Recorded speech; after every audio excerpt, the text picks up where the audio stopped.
The human body produces a large number of blood cells, including red blood cells, white blood cells, and platelets, which play important roles in maintaining health and fighting off infections. These cells are produced in the bone marrow, and they have a limited lifespan, after which they need to be replaced by new cells. It is estimated that around 15 million blood cells are destroyed in the human body every second.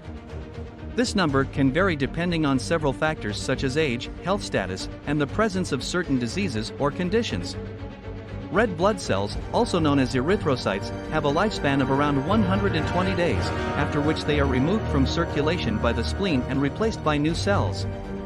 White blood cells, also known as leukocytes, have a shorter lifespan, with some types surviving for only a few hours, while others can survive for several days. Platelets, also known as thrombocytes, have a lifespan of around 10 days.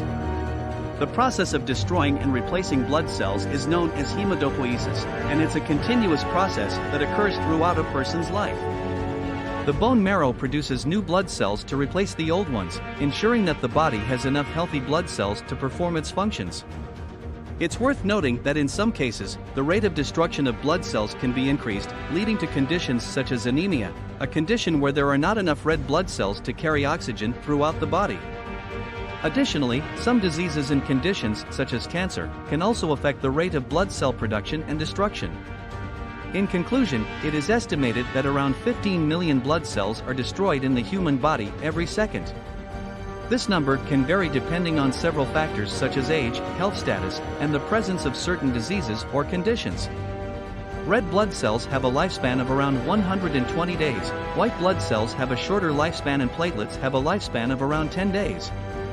The process of destroying and replacing blood cells is known as hematopoiesis, and it's a continuous process that occurs throughout a person's life.